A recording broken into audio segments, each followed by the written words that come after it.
we're live. Hello, hello, hello. We are back with more Citizen Sleeper. Alright. Let's see. We did some good progress last time. We recruited Nia. And we managed to reach the scatter yard. So we're gonna see what happens now.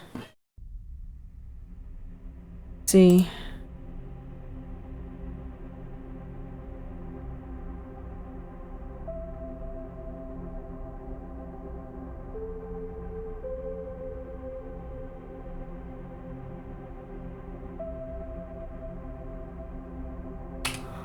A second. There we go. Just doing some stuff first before we start the game.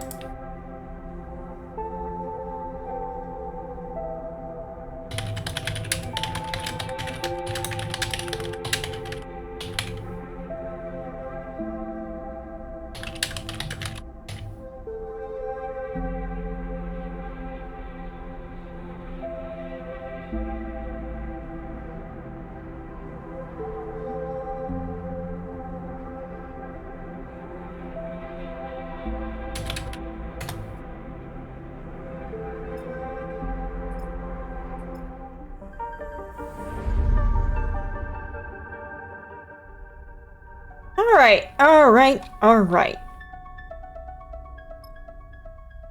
So there's not much left here to do. God, there's still this weird fucking crack here. Don't like that. Let's see.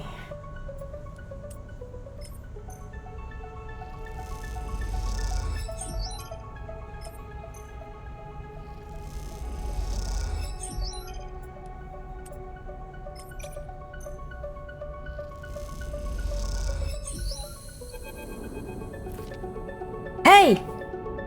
You hear the voice echoing through the public passage. Wait up! I am glad to see you! Cadet sweeps her hair out of her eyes, and then glances up and down the corridor. This is not my kind of station. Cadet rolls straight into her complaints. All the yards have their own water and facilities, meaning the harbor here is not fit for general use. There's a couple of guest houses, but you would not believe the state of them with all the space we get stuff here for shore leave. He shudders. You don't want to know. Sorry, gonna come sooner. On the run. I get it. Shrugs. You and me both. So, get this. Cadet locks her fingers together and stretches her arms. That girl of mine I said I could crack anything? She's gone. Even leave a note. Ran to Darkstein, maybe. Not that I blame her given the state of this place. Looks sideways at the grubby walls. She left her workshop empty though, so I slipped in. That's where I've been napping. I've been doing my best all these cycles to crack that drive, but... Besides, I'm a spindlejack, not a data scraper. Which is why I'm happy to see you. Takes a breath. Telling you, I haven't spoken to anyone in a long time. Runs a hand through her hair. So how about the honor they put on you? Doesn't seem to stretch too far on the spindle. I've been careful. He glances around. Hence the not talking to anyone in ages bit. Look, over my head here. She looks away, annoyed at herself. How about you come down to the workshop, we put our heads together, see what we can pull out. Just know there's some nasty shit on that drive. Stuff worth getting out in the light. Cadet sets her jaw. Nasty enough for them to ruin my life over. I'll be there. Cadet smiles for a moment, then is gone. Alright then. Workshop is in the tech cluster. You'll see it. She sighs. Now I gotta find something to eat that isn't dried. Turns and disappears back into the passageway. Alright.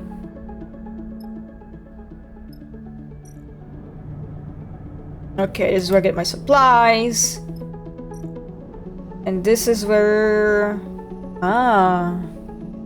Engine components for getting the hub as for fitters. Yeah.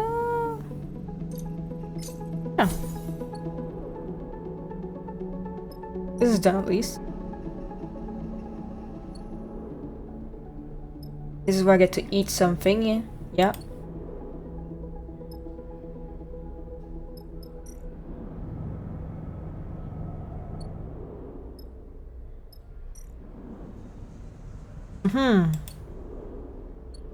Alright, hit the stray maybe.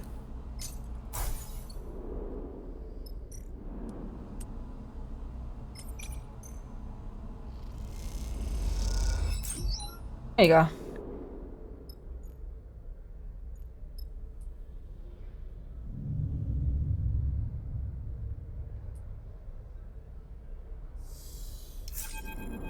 Nope. Something happened.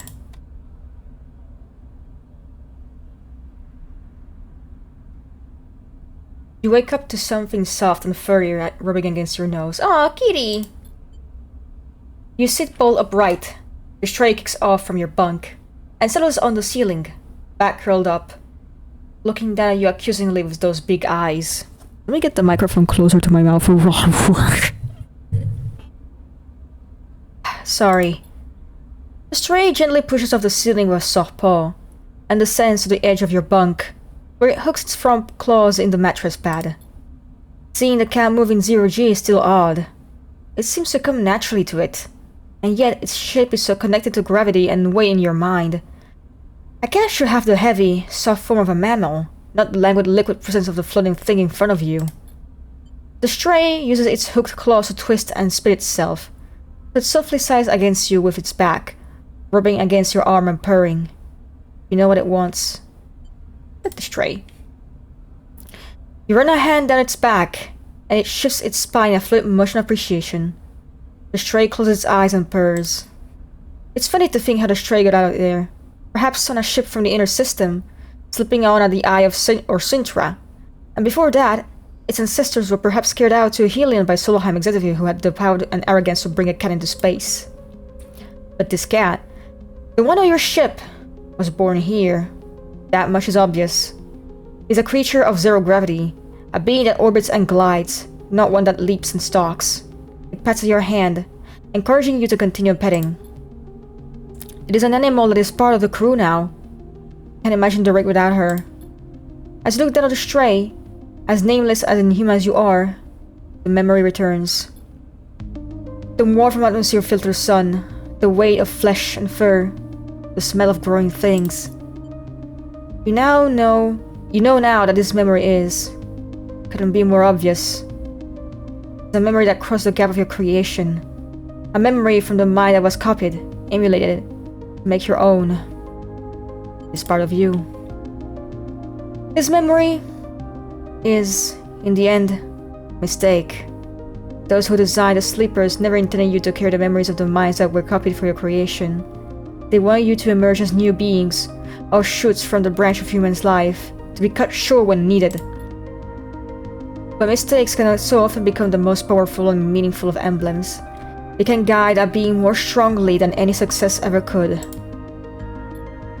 That's because at the heart of every mistake is a possibility of change, of a shift in the status quo. You have lived a life of mistake as much as a life of successes, and look where it has brought you. So, you accept the memory. Let it wash over you like the sun. You focus on the stray, and as you do, both memories combine. You're stroking both cats, separated by times and space, feeling both sets of sensation in double exposure. This doubling is what defines you. You are multiple, branched, diverse. You make no apologies for this, and you know that you will only accumulate more selves, more variants, as you persist. You claim the mistake and the possibility it offers you. You settle in your birth, playing the moment of waking, breathing the cycle no longer, sharing an unspoken solidarity with a stray that is more expansive than any words could capture. Aww, kitty.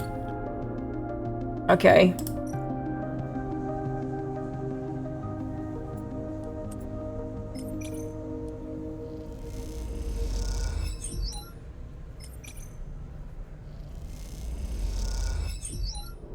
Alright, now we got full fuel, I'm gonna have my team look for odd jobs now.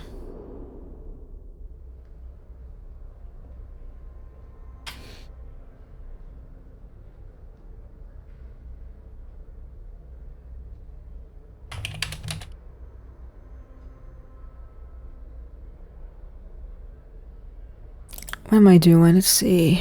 There we go.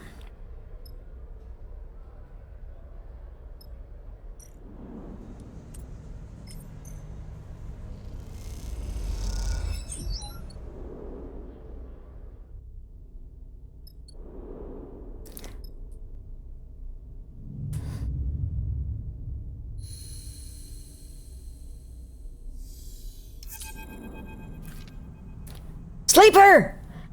Seraphim's voice echoes through the ship. You in here? You lie down to the airlock, unsure in what state you're about to find your pilot in. Seraphim floats in the airlock, arms above his head, gripping the lip of the interior door to hold himself in place. Come on! We need to talk! There's a straight-faced seriousness to Seraphim you weren't expecting, especially considering that he spent the past 2 seconds with Marco. Trouble already? Seraphim shakes his head. I'm not messing around. Just come. Seraphim leads you across a bridge, but rather than turn towards the automated shuttle bay that connects Marco's yard to the rest of the assembly, he leads you deeper into the gut of the yard itself. As he does, he begins to speak. I told Marco about Lane, about her escape, and about everything. Seraphim ducks under a large pipe. He gets it. He's working dockside. I've asked. You aren't the only one involved here, Sleeper. I will hope you trust me by now. He goes to a sealed door and hammers in an entry code. Somewhere, machines start whirring. Remembering Wellspring, after everything I said? Seraphim turns to face you. We can't run forever? I mean... He folds his arms. That will always be true, but no. He meets your eye. Ugh, sorry. What the fuck, Zoe? What the fuck? What the fuck? Hi. That will always be true, but no. He meets your eye. Dad, if you want to be free, we need to fight back. The door suddenly squeals as the ancient motors kick in and drag it across its corroded tracks. That's what you get for yesterday. What did I do? What did I do? What did I do? That wasn't me! That was Vex! That was Vex! That wasn't me! What the fuck? Why are you blaming me? I was away! Pissing! And Vex ate the thing! What the fuck?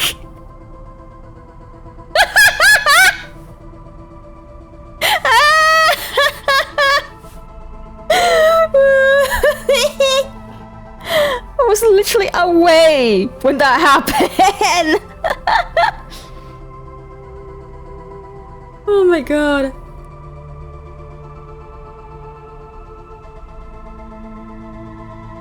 Okay, starting over.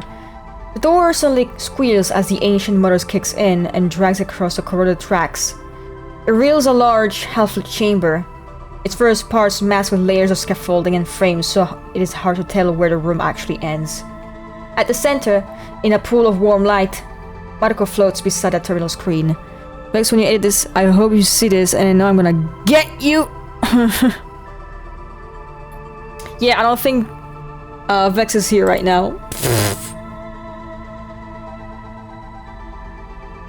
Just fucking ping him in the server and try to kill him, I don't know.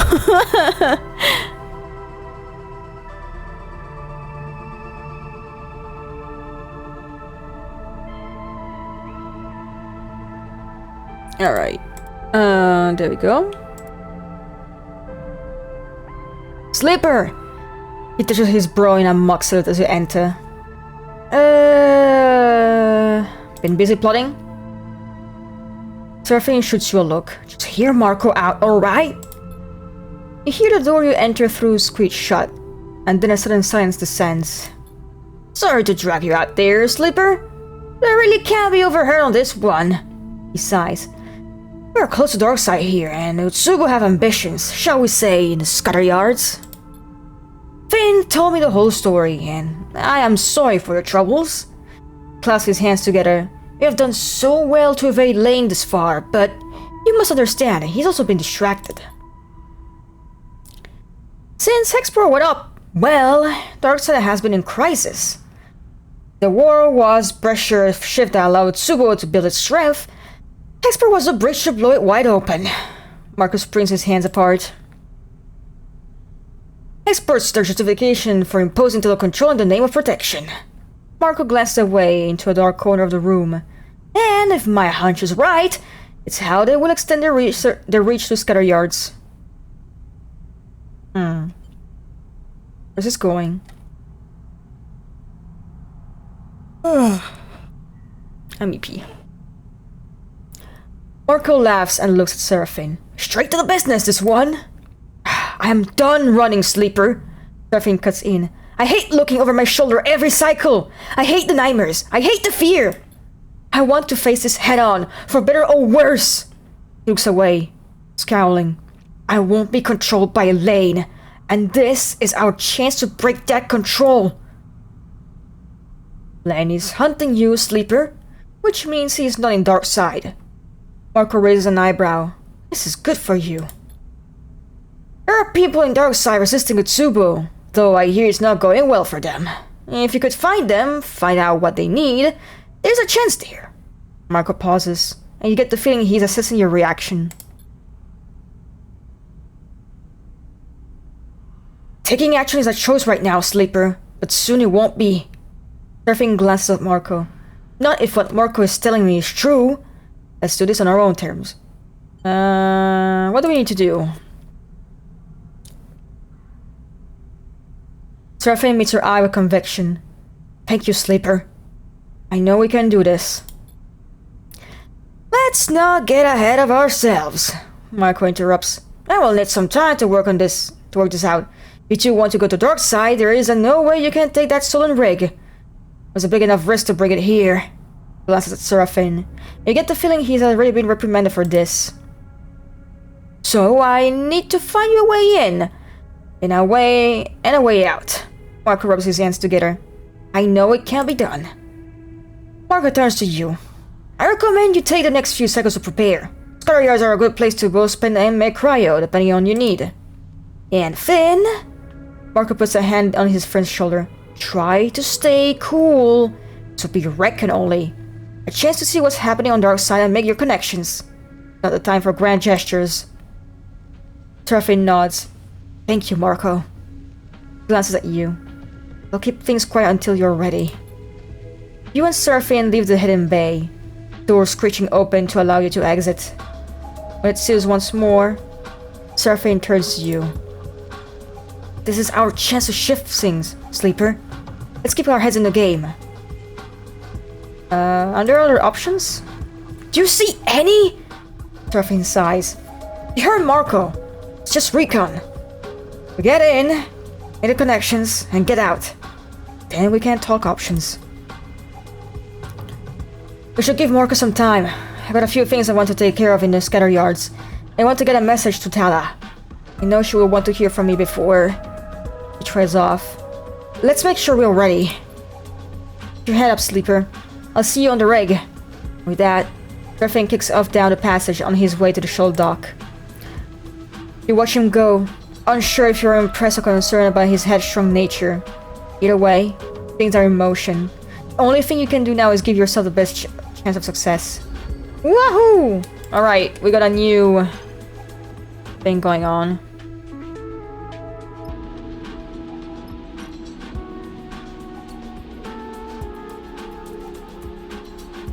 What's going on here? I hate that there's this streak here. Fuck, it pisses me off.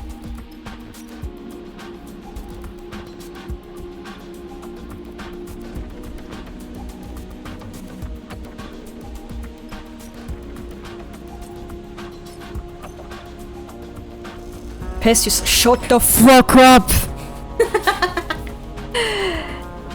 Alright.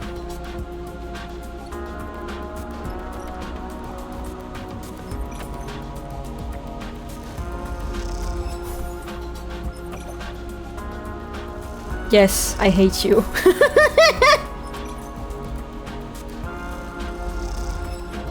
Fuck.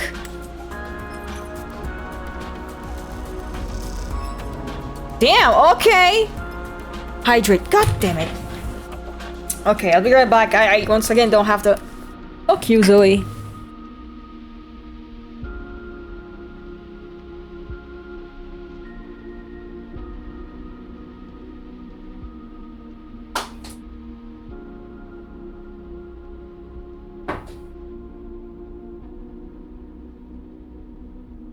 Yeah, I drank the water. Are you fucking happy? Bitch. Flipping me off. Guards! Guards, ban this person.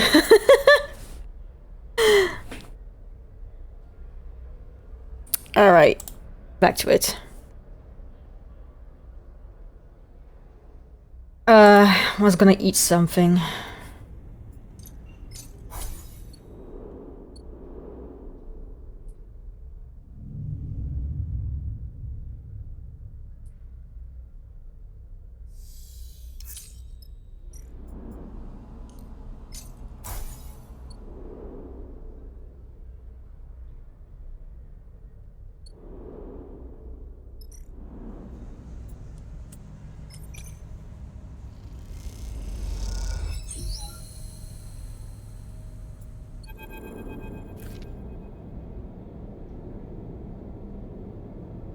Cadet catches your eye as you look over at her. What is it? Takes the end of the metal chopstick she had been chewing out of her mouth. Got something? Cadet had given up already for the cycle, and while you were cracking the drive's complex encryption of her friend's workstation, you had been floating in the middle of a small workshop, picking bits of scrap of the shelving on the wall. Now, she spins in the air and pushes up from the ceiling, spinning as she glides so she lands perfectly behind you, leaning over the terminal screen. As she does, hit a key, executing the final decryption process. Slick! Goes to ruffle your hair, but you don't have any. Bald! Instead, she just wobbles your head playfully. How we got? With Cadet hanging over your shoulder, you try to concentrate on data spooling across the screen. First thing that catches your eye is a steady repetition of CWEXT, an identifier for Conway Extraction, the behemoth conglomerate currently waging a corporate war with Stenstad in the inner system. Why Conway? What is this data? Stop the scroll, looking for details. Hit that thing! And it spokes the screen, making it wobble. Beautifully click. A comment expands in the code. A note left by someone. It mentions tests and protocols, discusses reverse engineering and carrier signals. You close it and find another. Drone latency. Another. Security bypass. One more. Kill switch. Takes a long time. You and Cadet squinting to the blue screen to build up a picture of what you were looking at. When you are done, both of you sit back. Your eyes soar, your mind clogged with technical terminology. Shit! Cadet shakes her head. You are dissecting alive! She's referring to the Conway drone mine. The stream of data was scraped from. Huge volumes of internal data of control systems, protocols, and passphrases. The kind of data that you imagine was closely guarded by Conway, kept secret to allow the smooth operation of its drones. This thing, it's some kind of general manager, right? Giving orders to all little drones that work for it? It squints. I always thought Conway controlled its drones remotely with people. Those zero latency points interface you hear about. From what you know, Cadet is right. Conway is known for your novel solution to the scale and logistical problems of the surrogate systems. Extraction and security drone ships, piloted from light years away with proprietary comms interfaces. A drone mine, what this code is scraped from, should be a kind of distributor. A relay for the local drones that links to the closely guarded transmitter receiver. But this data suggests otherwise. It suggests an active, cognitive process, far more complex than any protocol you have heard of. A thinking machine. Look! Cadet jabs on the screen again. Is that? He squints. You see a line in the data stream that reads simply, Stop, get out, stop, get out, stop, get out, stop, get out! How did they do this? Cadet leans back. Everyone knows captured Conway drones purge themselves and everything else is in the couple of square clicks around them when they captured. You rip the control core of your one, sure, you can disassemble it, but its system will be gone. This one was still running when they took it apart. Should have gone up like a tactical nuke the moment they started. She stopped suddenly. The fate of Hexbird jumping into her mind. Is that what happened? But how did he get all of this and get it out on a drive? Lance fills a workshop. You look back to the screen, unsure the answers to Cadet's questions. You feel a deep chill, one that you know has nothing to do with the temperature of the workshop. The hell was doing this? Cadet scans the code once more. Let's do Intuit. Neutral choice, okay.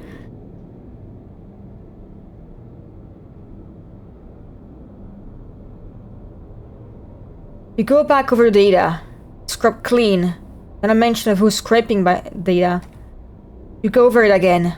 Nothing. Not a single clue. The thought starts a process in your mind.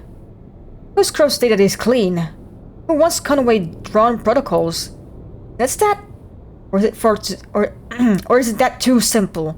Too obvious for it to be Conway's lone opponent in a system-wide war? The possibility. So you say out loud. Yeah, that'd be my first guess too. Cadet yawns.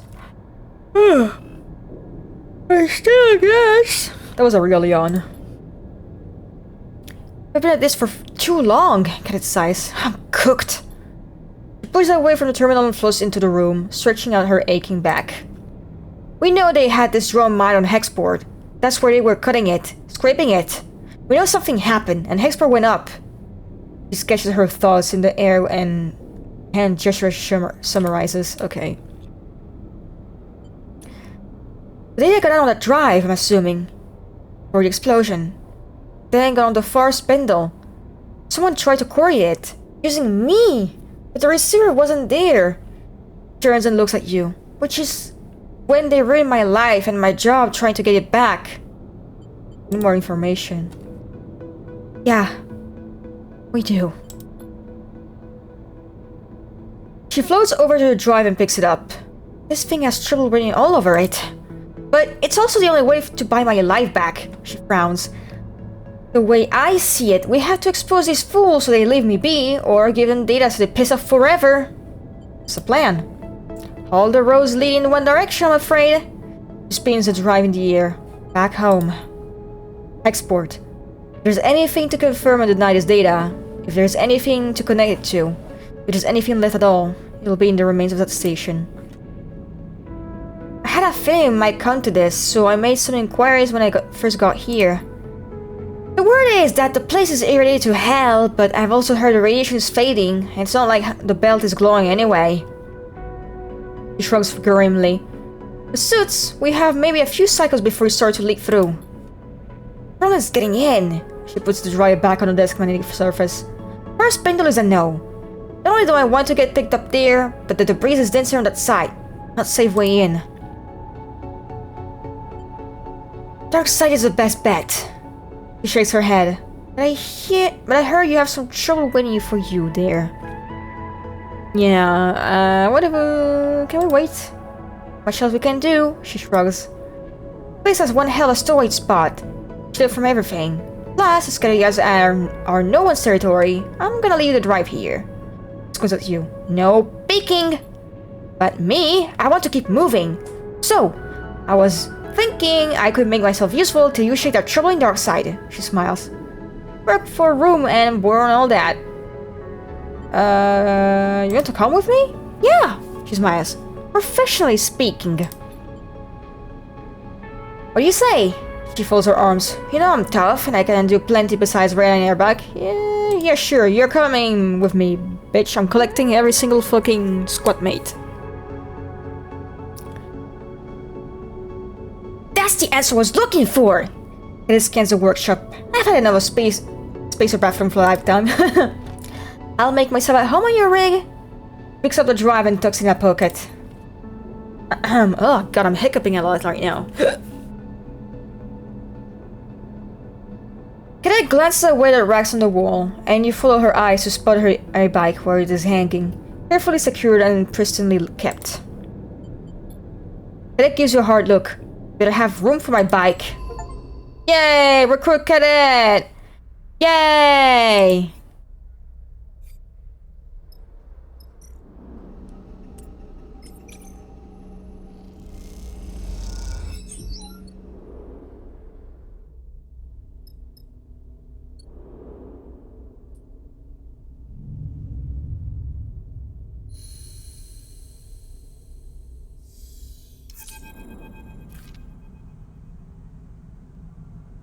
You find Seraphine and Marco waiting for you in the hidden room where you met before. Sitting quietly, your shadows cast across the scaffolding by a small lamp. Sleeper! Marco's got something good! Nods to Marco. Wow, Marco, what the fuck? He nods to Marco. Tell them! Marco gives you a nod as you look at him, his mood quiet, inspirational. I don't know if it's as good as Finn thinks, but it's an opening. I heard back from a friend of mine who runs a yard on the edge of the cluster. They're way out from here. Smart guy. He makes a tidy profit of selling fuel to freight crews on the way to the dark side. He undercuts the dark side dockyard fuel prices, which include a cut for Utsubo, so they stop off at his place to fill before heading in. Marco smiles. Clearly this is some kind of business. This guy, he owes me a favor, and I'm gonna call it in. He can get a few of us onto a freight crew, swap us out onto the usual who stay at this place and let them have a few drinks on him. Crew, meaning us, will deliver the freight, complete with a stopover cargo loading into Darkside, he smiles, which is when you do what you need to do. We'll have as long as we need, but the more time we spend there, the more likely they'll discover us. Marco looks at you. We'll keep our heads down, sleep and eat on the freighter. Then, once we're done and the freighter's loaded, we take it on again. Return to my friend's yard and swap the crews back. He shrugs, emphasizing the simplicity of the plan. No one will ever know we were there. See? It's good. Seraphine nods. Work, right? What if they check the crew list? What, on the manifest? Not going to happen! And what's to say you are the names on that list? This is the belt. Seraphine looks concerned. It's going to be tight, but I reckon you can get what you need in time. Make sure to make some connections with whoever's arresting at Tsubo. Get an idea of their operation, look for weaknesses. You'll have to be quiet, Finn. Marco gives you both a warning look. No noise, no attention, this can quickly become a one-way ticket. Seraphine turns to you. Think you can handle that? Together we'll get it done. Seraphine and Marco exchange concerned glances. What aren't they telling you? There's one more thing, Sleeper. Seraphine looks down. Someone needs to stay with the rig. Someone who can pilot if there's any attention in the yard. Meets your eye. It has to be like this. Sorry. I'll be going with you. Marco puts a reassuring hand on your shoulder. I know, Darkside. We'll get you all the way in and all the way out. I'll be room for one more on the crew. I'll leave you who that is to you. But let me give you some advice. He leans closer. You better be sure you really trust anybody you take on this one. You look between the two of them. Just you and Marco might be the safer option. Fewer people, the less likely you give yourselves away. But then, if Marco doesn't keep up with his end of the bargain, you'll want all the backup you can get. The other problem is that we have to go right away. You see the rising tension in Marco's face. Fridays are arriving this cycle.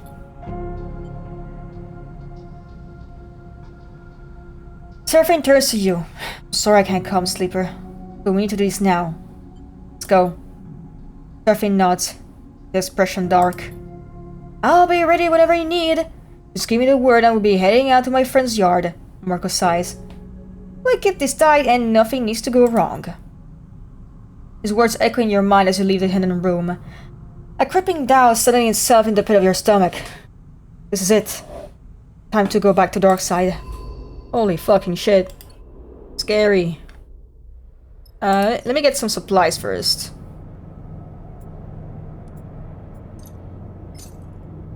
Wait, no.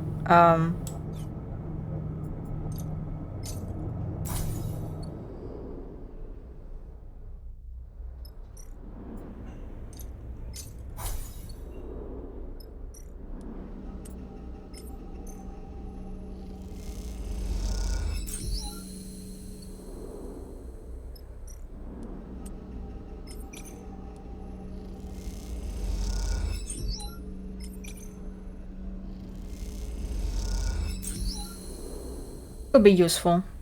Alright.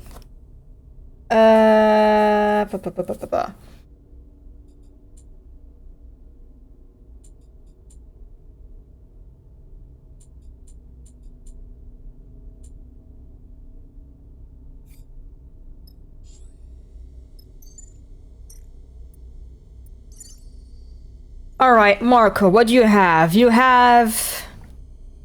engage and intuit on neutral. Okay.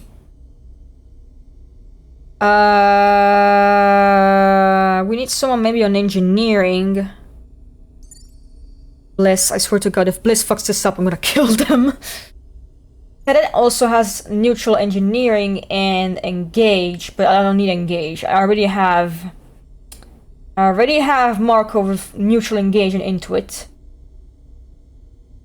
I have an advantage in some of my skill except for engage.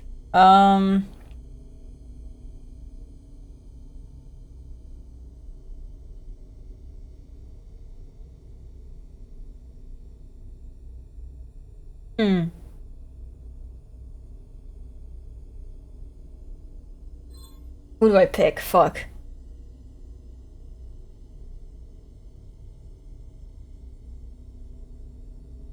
I have an advantage in endure, so that could go well. So yeah, Bliss.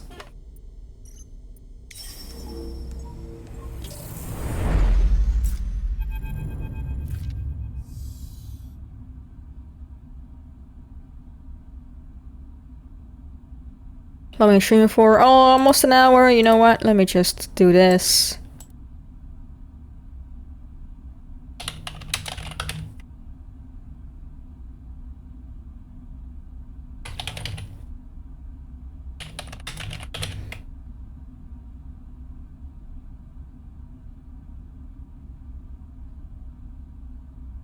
Hold on.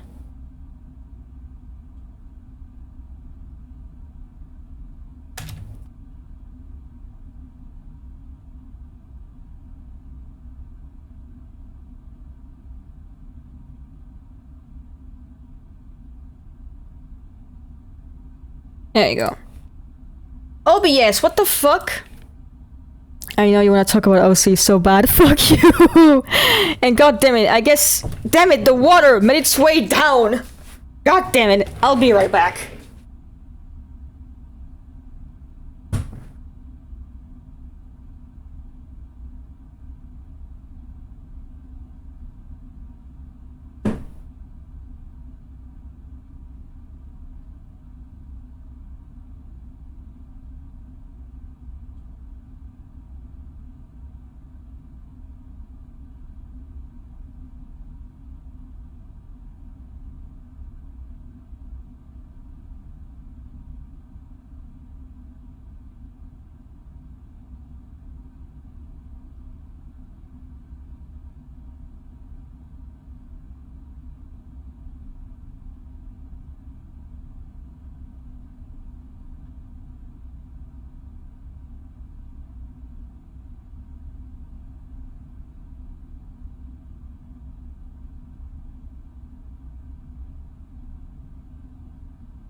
Fuck you! Fuck Zoe, bitch!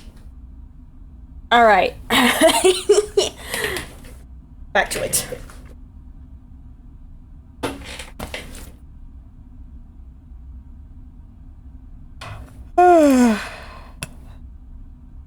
Alright, hold on a second.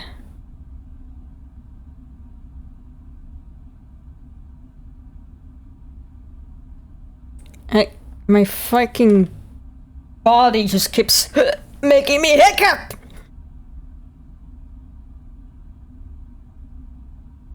The Friday hangs over the right shipyard as the rig idles in the dock. Her eyes trace a few lines snaking up to its underside, where they disappear into the dark. Ah.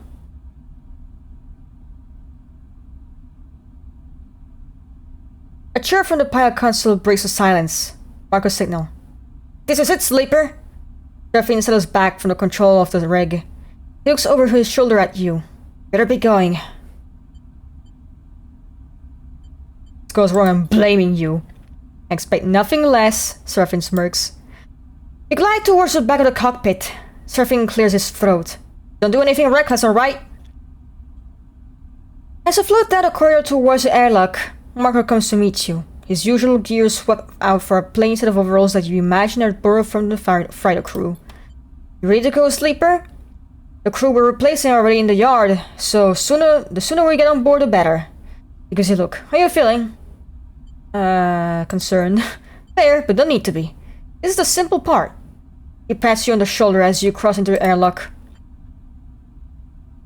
The airlock cycles and Marco leads you into the yard, through a series of shadowy passages that connect the two docking bridges. Now's the time, Sleeper! Marco says as you work your way through the yard. Any questions, any concerns, pick up now. Will I have to pass any checks? Marco shrugs. This fire is a known shit to Utsubo. Makes this right on a regular basis. Wow, I can't read. They have no reason to suspect it. You reach a vertical tunnel and start ascending. At the docks, we'll probably have to give some enforcers a nod and spy, but that's it. You come out at the entrance of the other docking tunnel. The further filling the viewing window so you can see our place of scratch hull. Sleeper! Bliss is waiting by the docking bridge. How come you aren't wearing one of these? He gestured to the loose and plain crew overall wearing. I'll change on board. Bliss gives you a sideways look. You better. I'm not going to be the only one wearing one of those things. Sorry to interrupt, but we need to go. Wow. Blech. I can't read. Marco gestured in the docking bridge. You hit the button to open the doors and glide towards the freighter airlock. As you do, the fear settles in. You're going back to dark side. Scary!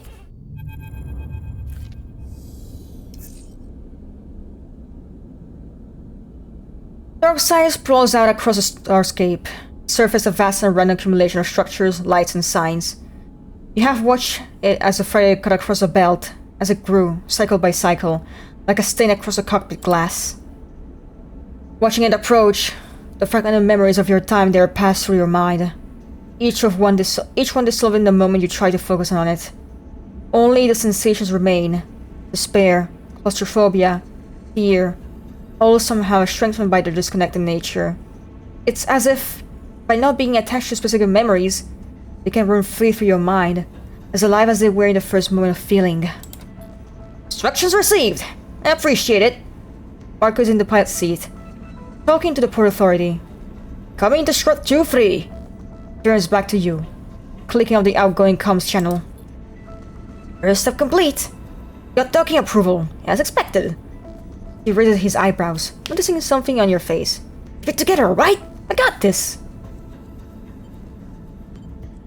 I'm fine. Good. Turns back to the controls. Sleeper? Bliss gets your attention from across the cockpit. I'm right here, okay? I know this place is complicated for you. They smile warmly. I got your back. Anyone tries to mess with you? They shrug and answer your way. I can't be held responsible for what I'll do to them. God damn, Bliss! Don't they're gonna fucking smash a wrench on someone's skull.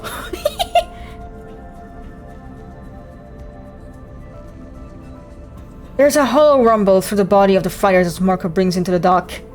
The noises of this draftier, more industrial ship differ to those of your rig. You haven't quite got used to them yet. A squawk of noise over the comm sends Marco scrabbling at the controls to submit the docking code he was sent just moments before. There is an agonizing wait and then a chirp as the code is accepted. The freighter is docked. Alright, let me go out first. Talk to the dockers.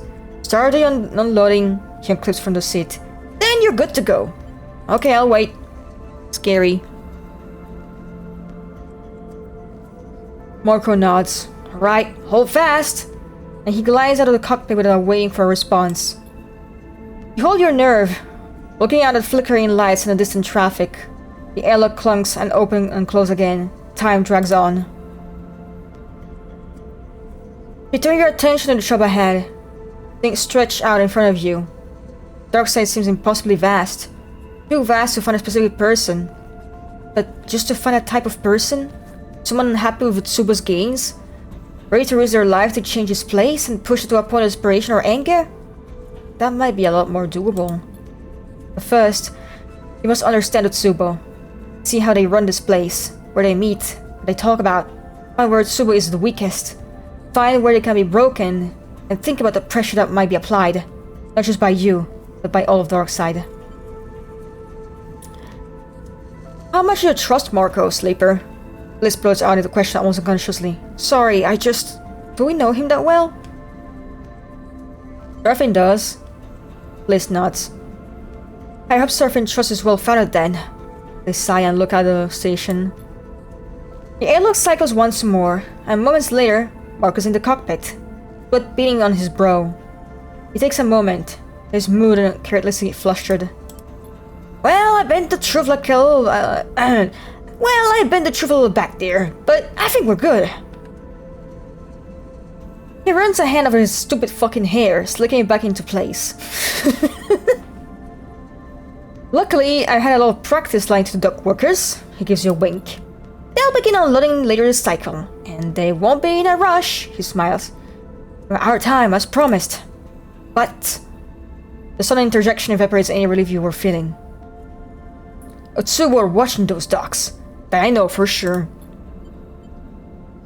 For now, we're just another fighter. Dollar coming and going? That could be a problem. Turns to you.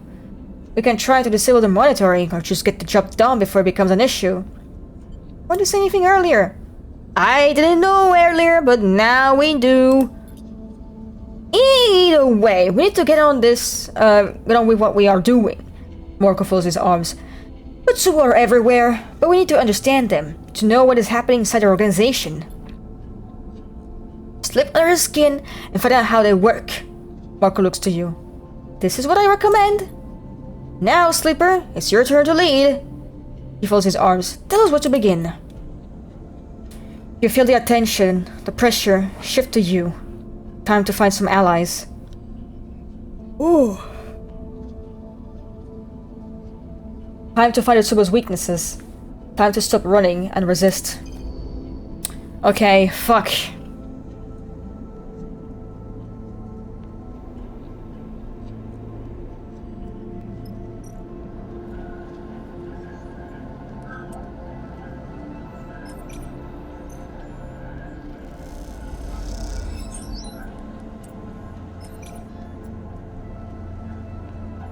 Let's see. Ooh,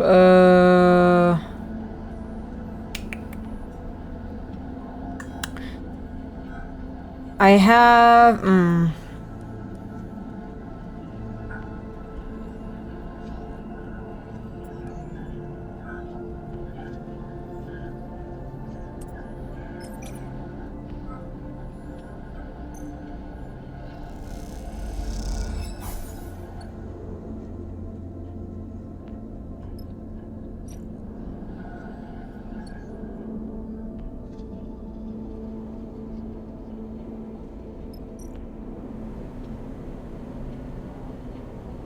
Man, let's see. I can use this one at least.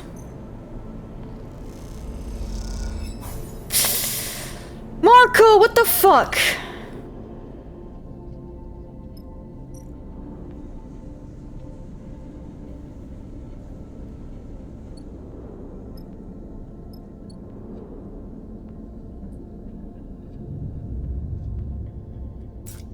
Oh, God.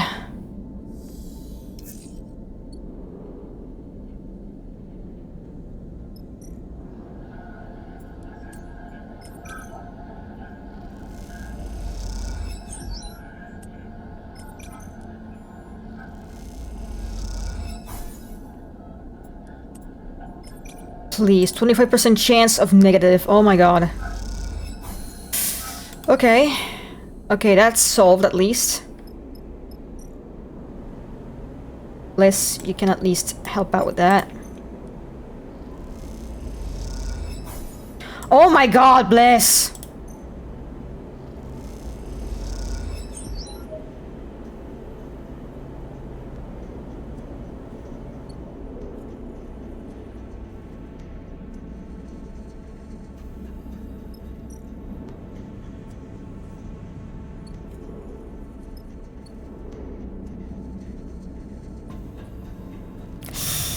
Can we do this? Again.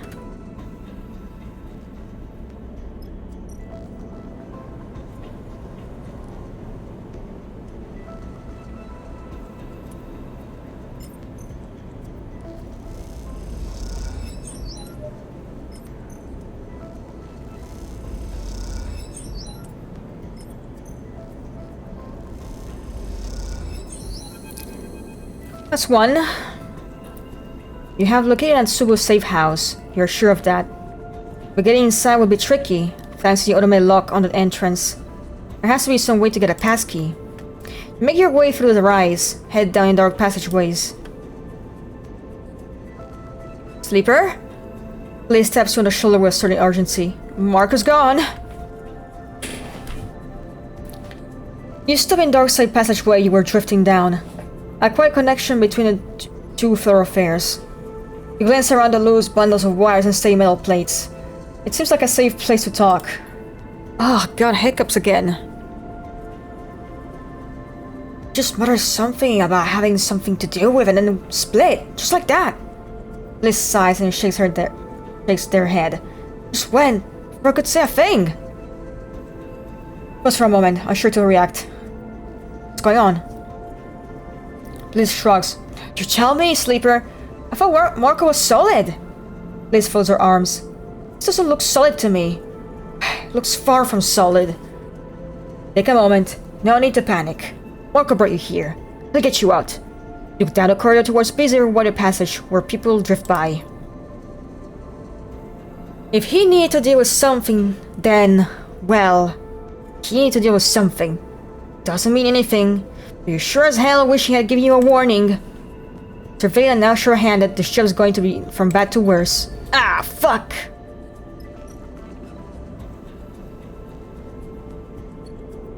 We got passkey. Fuck! Marco, you bitch!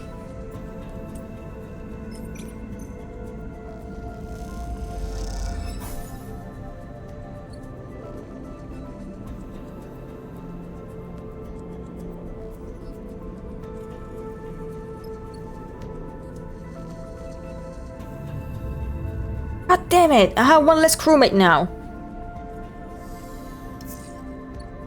And these dice on Bliss fucking suck!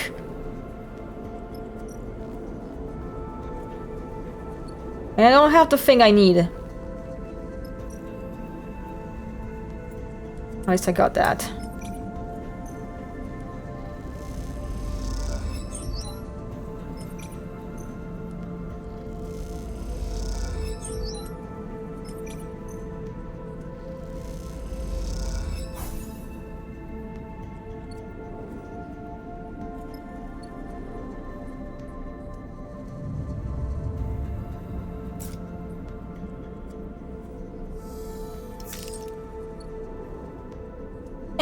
Fuck. Broke a fucking die.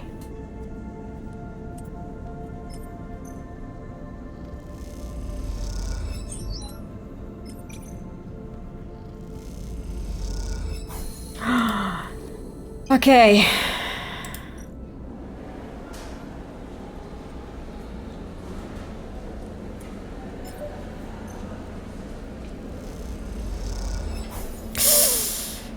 Okay. Sorry, Bliss. Fuck.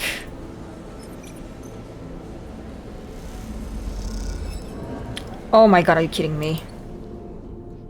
This is going tits up real fast and we're gonna start starving.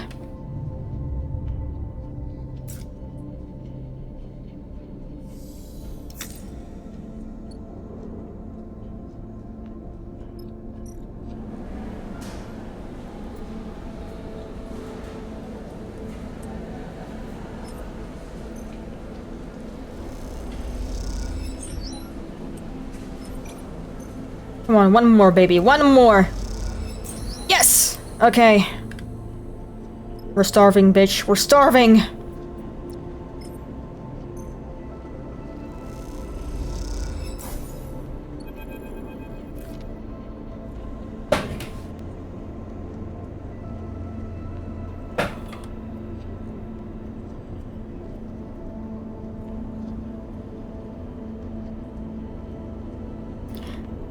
The unmarked door slides open as you use the cipher. Beyond it, the dark tunnel descends. It's full of a mess of bundled tubes and wires. Entering, you see a flickering light at its far end, and hear the soft echo of raised voices. You hear Bliss taking a deep breath behind you. Stay quiet, we're listening, that's all. You're unsure if they're talking to you or not. You drift down the tunnel, keeping your limbs clear of the sides. Your passage through the air silent as gentle. Focus on the flickering lights, the sound of the voices growing even louder. As you descend through the tunnel, you notice a small dark doorway. Leaning off before the tunnel reaches the bottom, you slow yourself gently, fingertips grazing the metal walls on either side. Glancing through, you see the doorway leads out into a framework of a balcony, high on the wall of some dark room. You glance down at the bottom of the tunnel and hear the voices rising in volume. Here! Blaze nods to the balcony. Stay high, stay in the dark. You come out into the balcony overlooking a dark, cavernous room, lit in patches.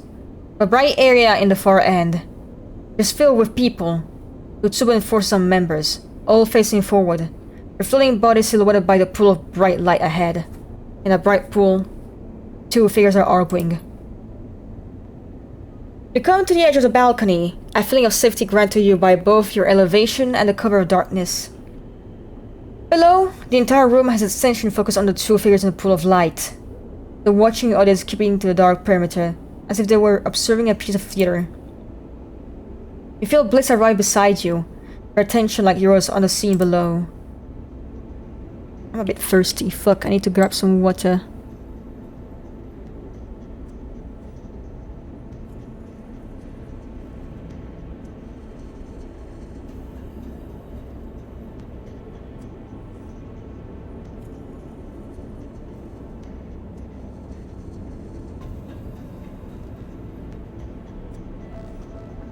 I'll be right back. I need to drink water. Ugh. Talking is making me thirsty.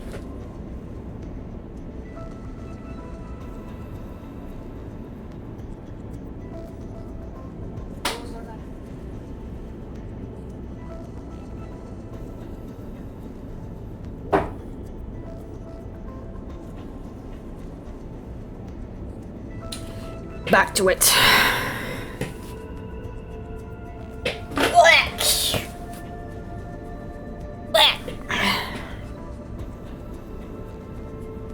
These are my territories. You need to withdraw. One figure that featured hard to define the pool of light gestures at the other. There is no discussion to be had. Oh my god, what the fuck are you? The other figure laughs. You're pathetic, Oren. The Washgate is a joke. Just like you. He turns to the crowd and you see dark hair, dark eyes, and a smile like a slit. The dark-haired figure addresses the gathered crowd. Oren makes nothing from the Washgate. All that fright, and he lets it slip by while he soaks up bribes. Cheering echoes around the crowd. He is stealing from you all! Daichi, you piece of shit! Oren spits, a glinting ore zipping past the other man. You have no respect! I feel the crowd enter the light, gathering behind one figure or the other. Barely more than forcing already dictating terms. If you had any idea what was happening in the passages, you'd know we've been facing sabotage and resistance across the Washgate. Oren shakes his head. Utsubo's control is under question. Sabotage and resistance. You quietly log the remark in your mind. Those are the people you have to find. Daichi smirks in response. I still know how it is in the passages. But you are getting soft, Oren. He glances around. You can't deal with some angry shop owners. He makes a show of his mocking laugh. It's easy to mock, but they are organized. I am close to rooting out their meeting places. Oren folds his arms. You wouldn't know where to start looking. If you say so, old man. In the end, it's only a matter of time before someone ambitious notices how weak you have become. Daichi draws a finger across his throat with a grin.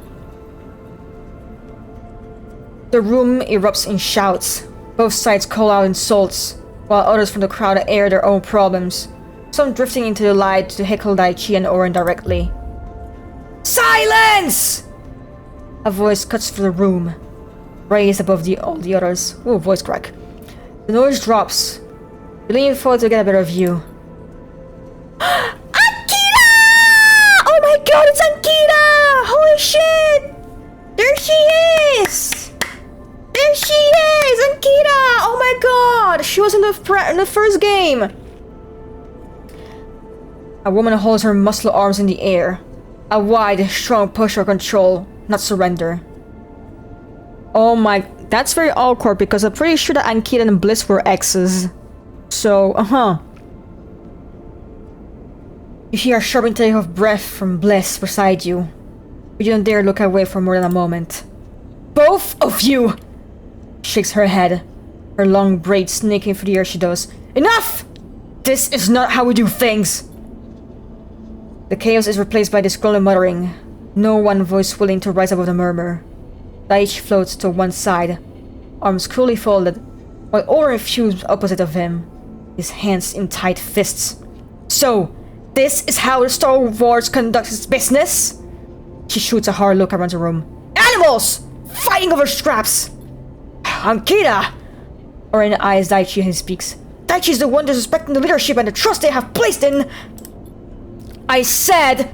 Enough! Your weakness does not impress me, Oren! Turns to Daichi. And neither does your petulance, Daichi! Watch who you're calling weak, Ankita! Oren narrows his eyes. You may be Lane's favorite, but have something that will change all that. Oh no, Ankita evil. He looks out over the heads of the crowd. Bring him.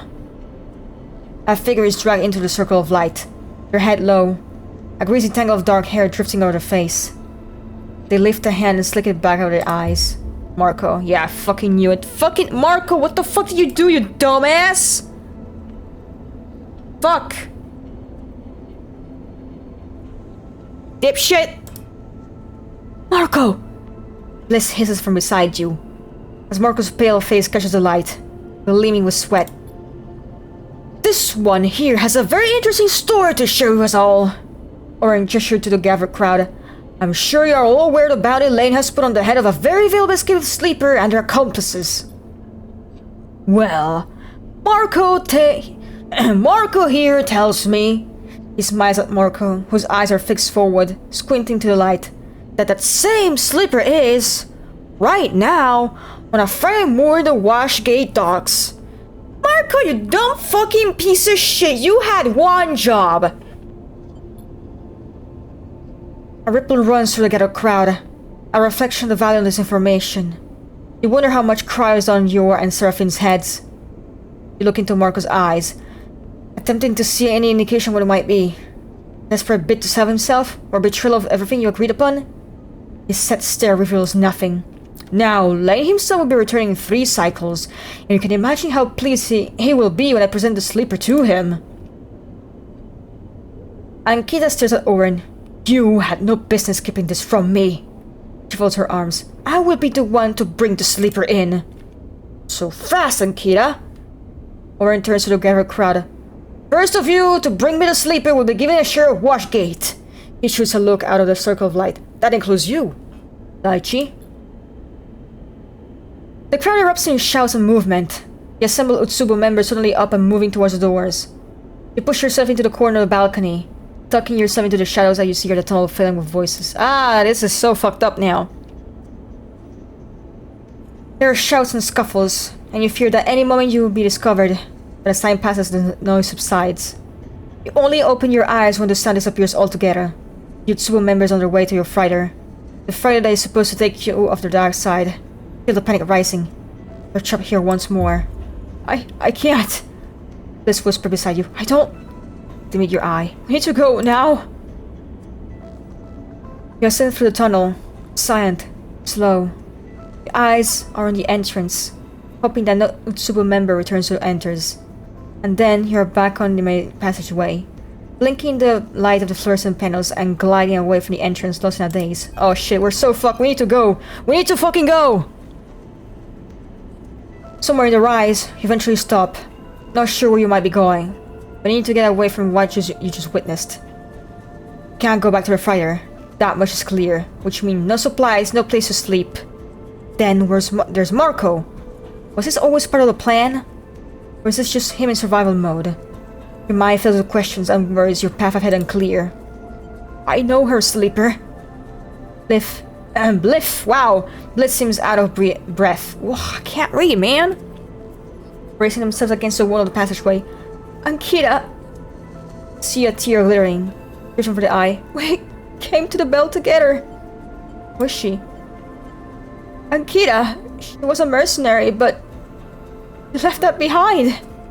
Bliss stops, wiping their face with both hands. Finding Atsuba? I don't understand. She would never. Silent.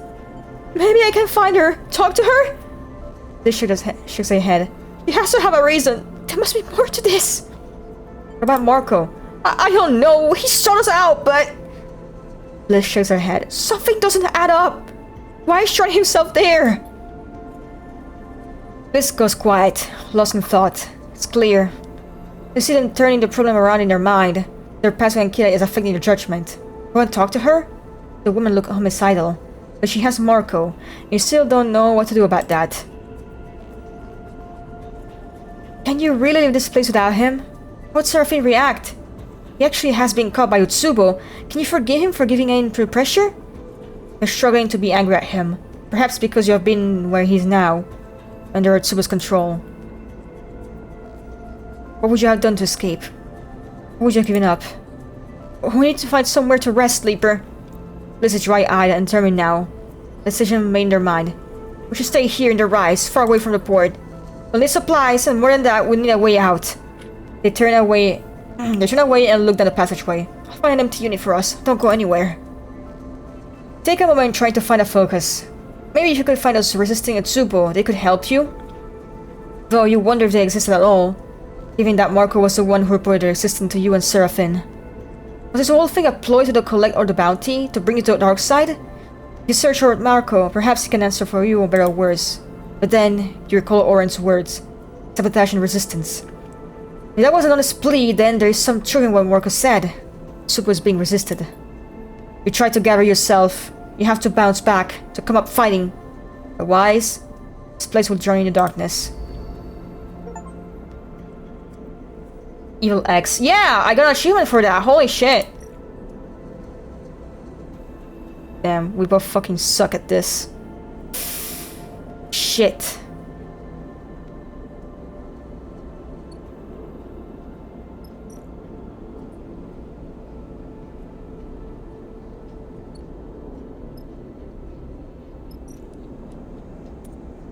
He goes, shit.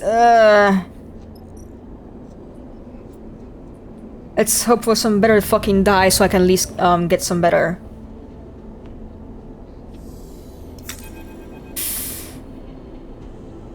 Fuck. You wake in the cold of the abandoned unit to an unsettling quiet. Air cyclers whine. The heat diffusers hum, but nothing around you breathes. You're alone. You slowly raise yourself, unclip the straps from the bunk, and allow yourself to lift up in the air. Silence. And then, in that silence, you hear something. A scrape of scuff. You close your eyes to the inner doorway, where a shape is standing in the dark. I knew you couldn't have gone far. Ankita shifts into the doorway. Stay still. Just calm yourself. Ankita holds up both hands. Let's not cause too much damage. Raises an eyebrow. May I come in? Drift through the doorway. Don't need any extra attention right now. Can't give me too late. Look. Shut up and listen. Ankita drops her voice. Risking everything by coming up here, she hisses. Don't make it any harder than it is. What you need to know is this. I am on your side. I want Darkseid free. Just like you. Hate Lane just as much as you do. Ankita sighs. I just have different methods. That's all. She raises an eyebrow. Might say better methods, given how well your visit has gone.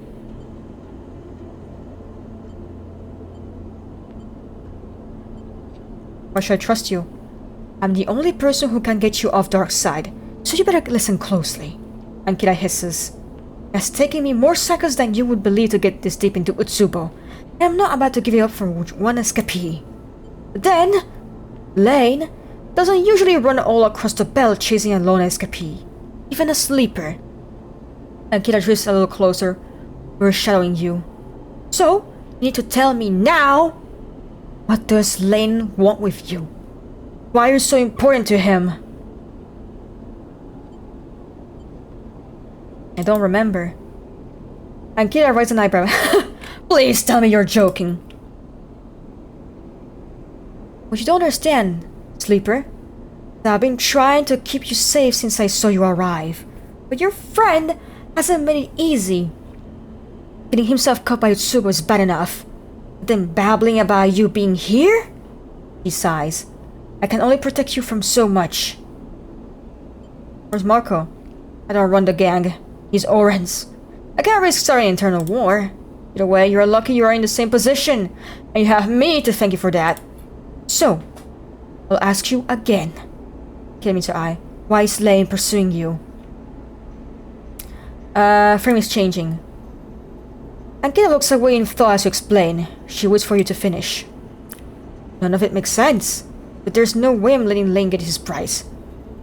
Not until we understand more. He gives you a hard look. Can't get you out. I need a couple cycles, and I need you to do something for me. You need to take this with you, off station. Produces a thumbnail drive and holds it up. This is everything I managed to scrap from Utsubo. The key to challenging Lane is over there. I know it. Take it to Oliveira. It's tucked away in a crater, in the shoals, that massive debris field beyond the hollow. You meet your eye. Give it to Carmen, no one else. Ankita presses the drive into your palm and closes your hand around it. No one but Karma, you understand? Lane's rise has been cruel. He has spilled too much blood. When I'm ready, I will make him pay for that. But Karma needs to analyze what I've got to him.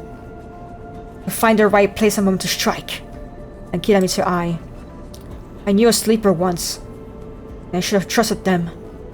Let's go your hand. So now, I'm trusting you. I'll get you out, and you deliver. That's a deal. Ankita cracks her knuckles. Then together we can... Ankita! You hear Bliss's voice, faint, but clear from behind Ankita. You see the confusion on Ankita's face as she turns. Bliss! She trails off, her aggression dissolving in front of you. What the hell do you think you're doing? You see a rare flash of anger in Bliss's face over Ankita's shoulder. Utsubo? Really? This is where you fled to?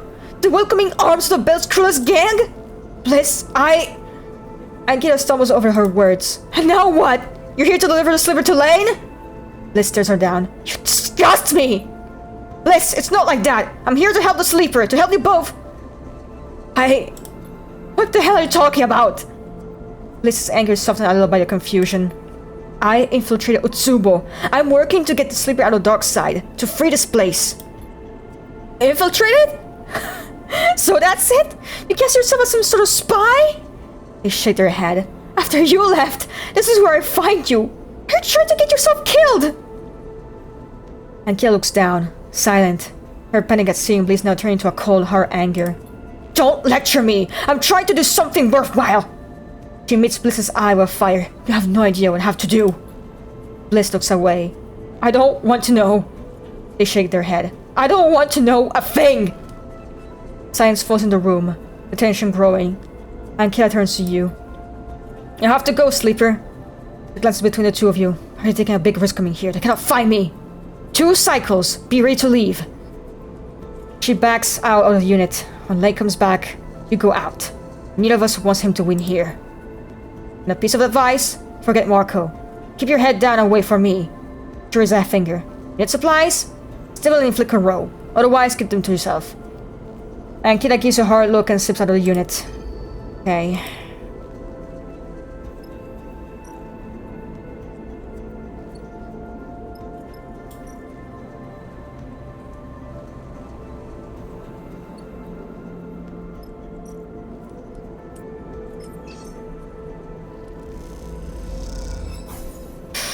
Okay, we got a supply at least.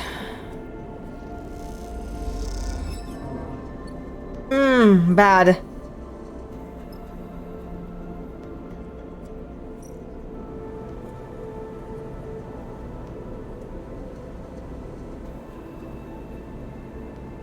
God, this sucks. We need to survive a couple more days, and Bliss is freaking the fuck out. Oh man, Bliss is so fucked. Yeah, Bliss is fucked. Oh, this is bad. You wake in the bare unit, cloaked in the endless shadow dark side. Outside the window, the lights of the city glitter. You do not see them. Your attention is, instead, on the tugging in front of your mind. Lane. Drawing ever closer, you shiver. One more cycle, and then you're out. Yeah, Bliss is fucking out. They're having a fucking meltdown right now.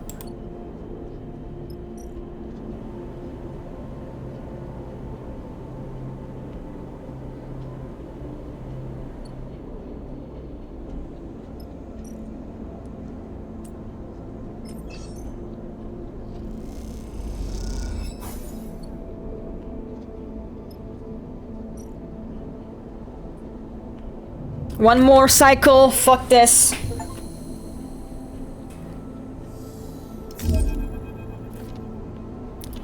You rise from your berth, slowly coming to your senses. This is it, the final cycle on dark side. You look at Bliss, floating in the corner, staring vacantly at a spot on the wall. You did your best to explain what Ankita had told you about your involvement in Subo, but since then they have been quiet, removed. You haven't dared to ask more about their history together. You trust that when Bliss is ready for you to know, he'll tell you. Your thoughts jump to Marco, somewhere else in his sprawling metropolis, rising from his own birth to greet another dark day. Betrayed you. You push into the back of your mind. He brought this on himself, and you won't be a witness to the consequences. Instead, you wait, your eyes fixed on the door, willing Ankita to arrive to end this. After some time she appears, you take it out. Lane is back on dark side. We have to go now. Ankita looks tired, angry. You don't have another chance. Come with me, quickly and quietly. She turns and pushes out into the corridor. An exhausted looking Bliss turns to you. Let's put this place behind us. Ankita leads you across dark side, not stopping to look back. The lights and passages flash by, but you barely notice them. All eyes are fixed ahead on the way out. At some distant part of the station, Ankita stops at the docking bridge. A small fire visible through the viewing windows. Zap's door releases and it slides open. She grabs your shoulder, looking into your eyes. Lane's focus will be on dark side now. He needs to stop the infighting, to shore up Lutsubo. Get out now, he won't follow. Remember, Ankita has his instruction to you. Get the drug to Oliveira, give it to Carmen, no one else, no matter what they say. Thank you. Ankita simply nods, and then she's gone, disappearing into the endless winding passage of dark side. You drive gingerly down the docking tunnel, which leads into the cold and sparse cargo bay of the ship. Once you're inside, there's a hiss and the doors just are shut. For a moment you panic, seeing no exit, no other doors. Just a metal wall bay. Is it a trap? But the engine rumbles to life and you give it to your exhaustion. Ankita has tricked you. At least you're leaving this place behind. Then you feel it. Cold fingers reach into your mind. You are so close. Lane's voice in your ear. You are here. A rustling. A shifting. I can't quite place you. Can't quite put my finger on you, sleeper.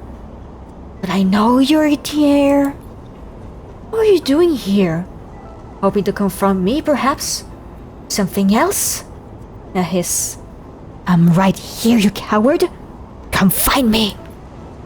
I'll admit, I'm not quite ready for you, sleeper. A flicker and a spasm. So soon this will all be over. A tone begins, shrill and inescapable. Let me show you. Tone rises. Lane is in the bay of the freighter, the pool of constant acceleration and covering pressure against his chest. Lane looks around the bay, taking it slowly. He inhales a sail of air deeply. Lane feels power, feels pride, a sense of control over another excites him. This is his desire. Lane lifts his right hand and turns in the air, flexing his fingers in a satisfying wave. Hi Bob, what's up? Well, what do you mean what the hell is this? You've seen me play that game before, what the heck? The fuck? Huh? Huh? Huh? Huh?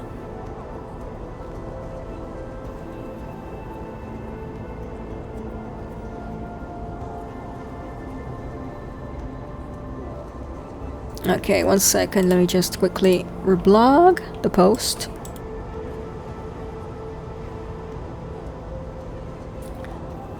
Something flickers at the corner of your vision. For a moment, and you strain to turn Lane's head. It does not turn, but you swear you see a figure there, in the bay with you. It opens its mouth as if to speak, as if to scream, then it's gone. A smile grows on Lane's face, a spreading tightness at its own pulse.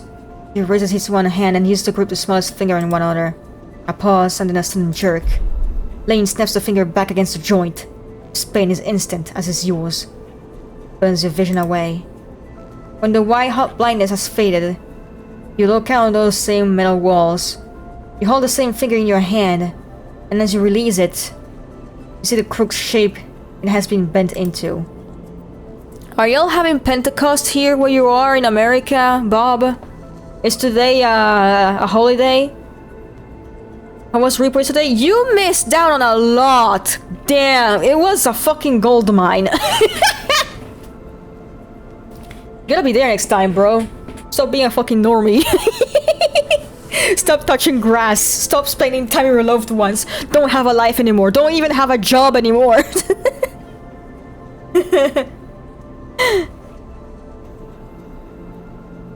But yeah, question. Do you have... because today is a holiday. Do you have a holiday today?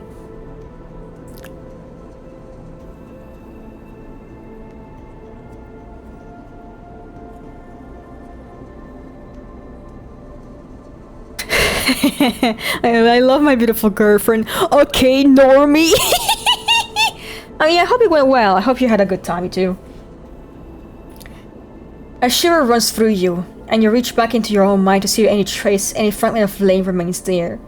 You put your hand on your face and push, as if to push him for your hold. I'm so sorry for a beautiful woman who loves me that lives in my home. Oh, really? It's a Christian holiday, so I figured, oh, America is pretty Christian, so maybe you have Christian holidays, you know, like fucking Christmas and Easter. Or the Ascension. The Ascension was like last week or 2 weeks ago, I don't fucking remember. What the fuck? You don't have Pentecost in America? Let's see. Pentecost, yeah, y'all don't have that shit? Christian holiday, which takes place on the 49th day after Easter. I'm reading. What the fuck? You don't have that? The hell? It's not Christian. What the fuck is it? Damn, for being like a country, it's like I love Jesus. You're like not doing like following a lot of like the holidays of the Christian custom. It's some other shit. It's white people who think Jesus was white and Jesus also hate brown people. Yeah, yeah. I guess American Christianity is like a whole brand of like shit. A shiver runs through you, and you reach back into your own mind to see any trace, any fragment of Lane remains there. You put your hands on your face and push, as if to push him from your head. The ship continues its starward arc, away from dark side, away from Lane, but you can't help but feel if some part of him is still there, behind your eyes, concealed beneath the pain that of that snapped finger. Okay, we're done here. Holy fuck. I'm starving! Takes a long time before you're ready to discuss everything. First, there was the journey to the yard, then disembarking from the freighter, then explain to the waiting crew why their ship was impounded, a difficult job without Marco. American Christianity is like Christian as a National Socialist Party, we're socialist. Oof, yeah!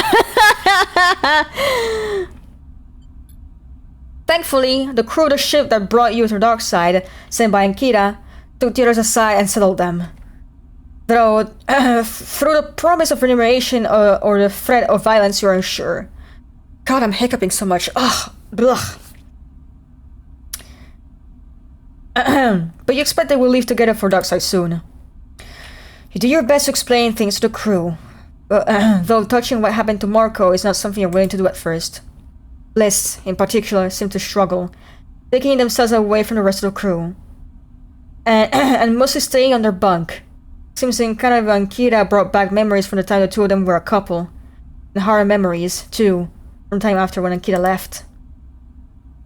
The whole time, you find yourself in a daze. Your skin hurts, your muscles tremble, you don't feel yourself. You rest for a while, and as you do, chaos echoes around you. Arguments and hard conversations until you find yourself able to rise. Now the chaos has passed, leaving you and Seraphine on board of the rig, with nothing to protect you from his evil questions. Oh my god, his arm is okay now! Yay! Seraphine waits until it is just two of you. He floats there, stretching his scarred arm, protective sleeve he has been wearing since the far spindle was finally removed. What happened with Marco, Sleeper? Seraphine meets your eye with a look of sheer concern. Betrayed us. Seraphine shakes his head. What do you mean?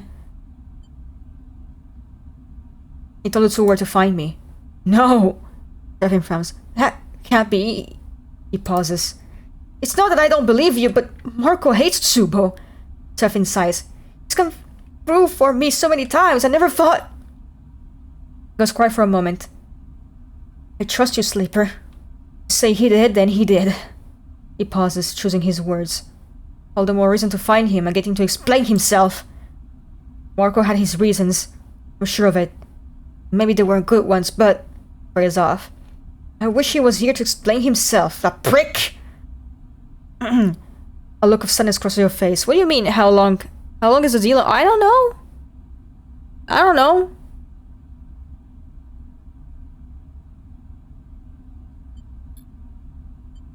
Seraphine looks down. Sorry I wasn't there, Sleeper. I've let Marco instead of me.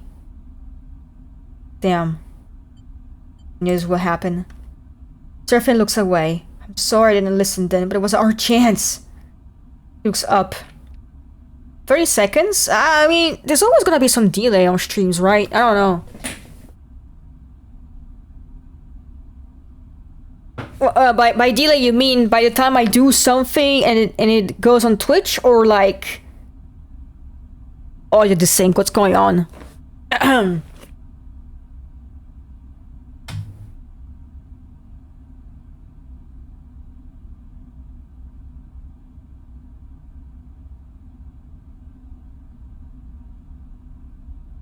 Alright.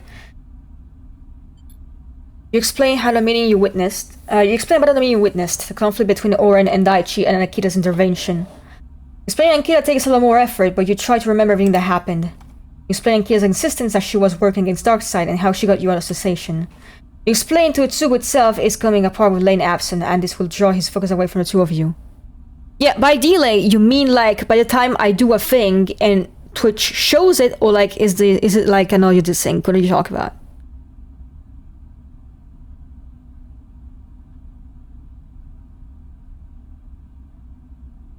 Oh, okay, so it's better now.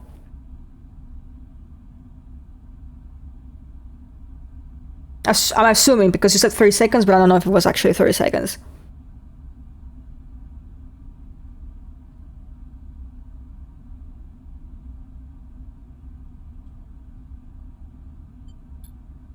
Seraphine waits until you have finished to respond. So, this Ankita got herself inside Tsubo. You raise an eyebrow. She tried to break their grip on Darkseid? He whistles. Take some balls. Explain the drive, mention Oliveira, Carmen, and then hold up to the Fundam drive. The one Ankita entrusted in you. Oliveira. He screws up his face. I've heard it maybe once or twice. Just assume it was some backwater colony. He sighs. Never met a Carmen, though. What's on that thing? Seraphine knows it's Fundam drive. I'm just basically kind of how long it takes me to type to see on the screen. I see. Yeah, okay. Something incriminating? Incriminating for who? Seraphine raises an eyebrow. Lane makes the law on the dark side. If they were going to lock him up for his cruelty, then they would have done so already. I don't get it. Seraphine raises an eyebrow. We're just through this little mystery drive and that's all? He looks away, deep in thought. Is that what you want to do next? Oliveira. Never even heard of it, but it seems like the place to go if you want to help Ankita fight back against Lane. Can't remember if the delay is Twitch Soda or OBS. Huh. On the side of Twitch, I don't know. Maybe there's something. I think it's on Twitch because you can change that. Yeah.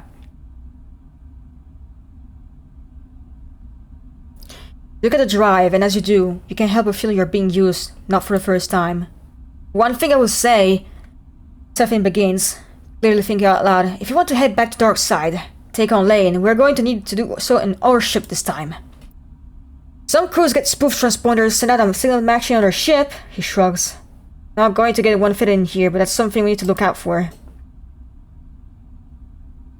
Sure you think, go back to Dark Side, where Lane waits. A shudder of fear runs through you, thinking on the moment he slipped into your mind and fighter. Or go back. There.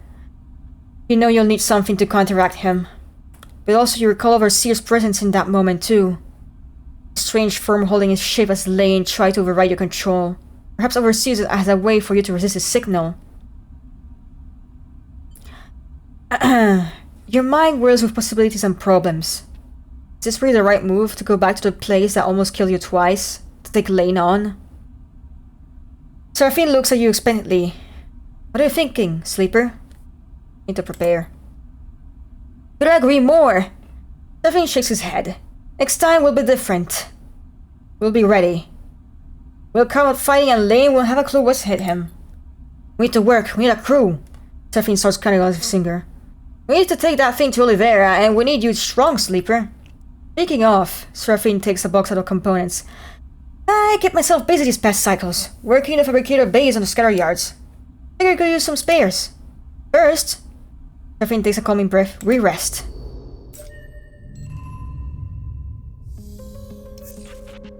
I need to eat! Real bad.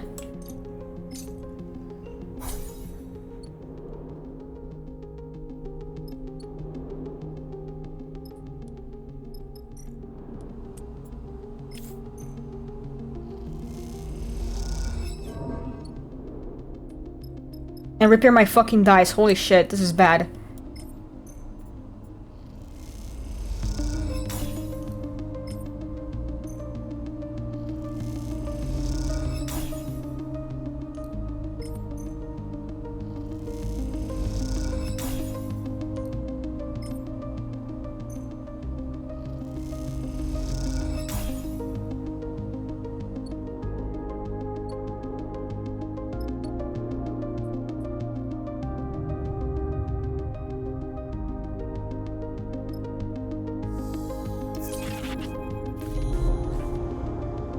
Darkness flows around you, and you know what comes next.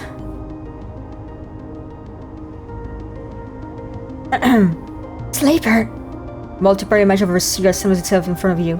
We must intervene in your current course. At this weight? Certainly not. You foresee critical failure. Three partial heads regard you with concern. The opening of your systems has breached a new paradigm. You are dangerously exposed. The voice is somehow both soundless and shrill. As we are sharing in your hardware, that means we too are fatally exposed. The individual agent you encountered, we were almost completely erased by their attempts to seize control. Overseer three heads nod eagerly in agreement. Slain. We have knowledge of this name from your memory banks. There is much of interest to us recorded here, though often partially and inconsistently. Overseer words unsteadily. But yes, we can confirm Lane's role in this vulnerability. It is our understanding that the assumption of inability grows incorrect. Overseer glows with bright veins of data. But in this state, we can operate with full functionality. If we were to be compiling a correct configuration, we believe we will be able to calculate a new path. Our aim will be to close the vulnerabilities and reinforce our system against future intrusion. This would ensure safety within your system. Three sets of eyes look into you. Would this also please you? You can stop it?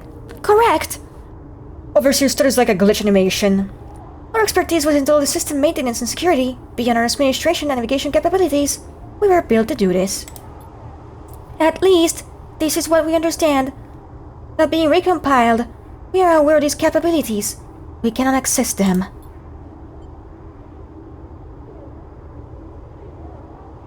We are confident to a substantial degree that we will know how to complete the process once we're compiled. The three head nod, one to the other. Then recompile? Oh god, I'm hiccuping again. The heads revolve thoughtfully for a moment. Without originating code base, we cannot recompile. Overseer flickers. You were able to speak with a Solheim system engineer. Perhaps lead engineer Yakov Kandinsky. Perhaps we could acquire it. The heads stare at you expectantly, like three partially deconstructed puppies. Solheim is gone. Yes. The heads nod repeatedly. Of course. The heads continue nodding. We were, of course, aware of this.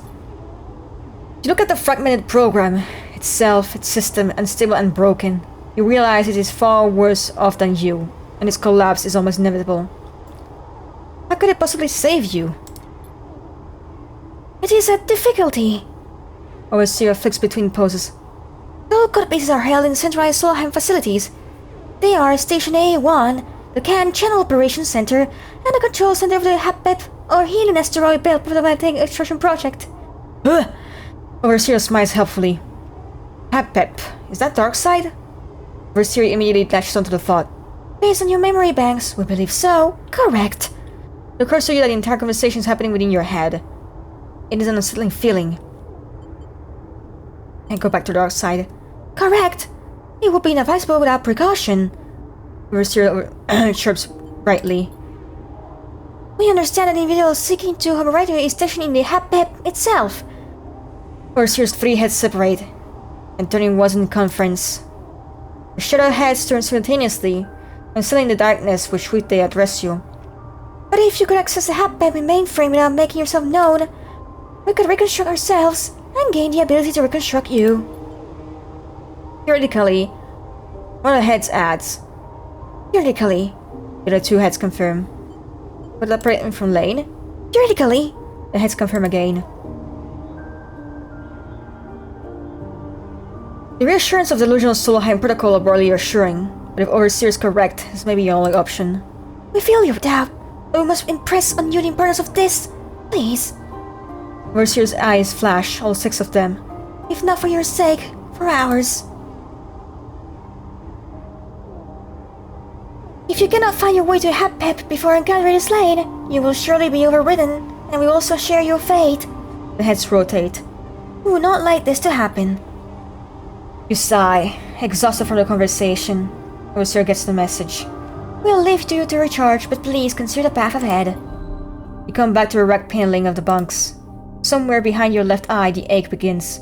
You envy Overseer for its sack of a body and the pain it causes, but then, suddenly, you wonder if sharing your body, it shares your pain too.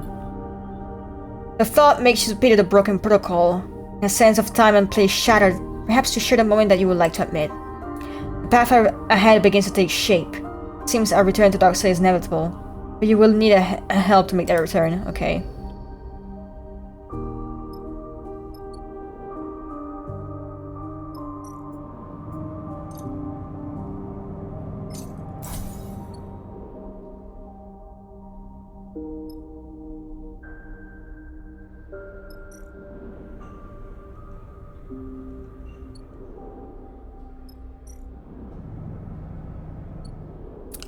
Okay, is my crew looking for odd jobs? They are.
Damn, okay. That was a lot happening.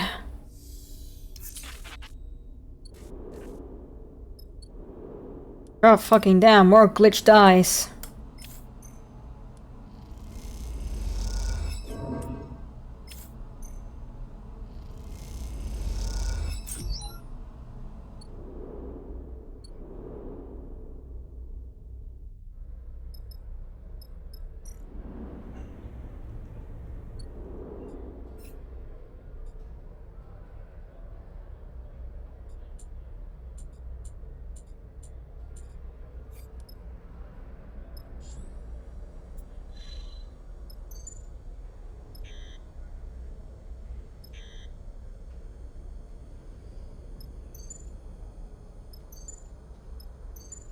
I see. We're gonna end the stream here then.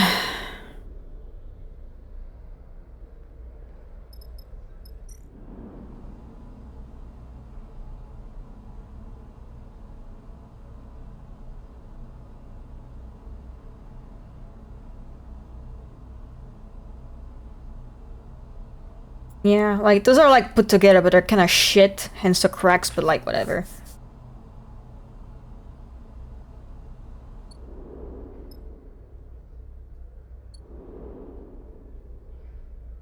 Alright, we're gonna end the stream here then.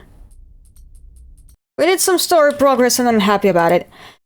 Thank you for watching. I stream on Saturday, Sunday, and Monday after 9 p.m. Central Europe time, and sometimes on Fridays at 8 p.m. This Friday I should be able to stream some more Green Fandango. But yeah.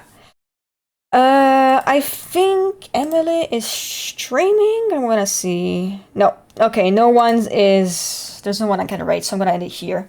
Alright, bye!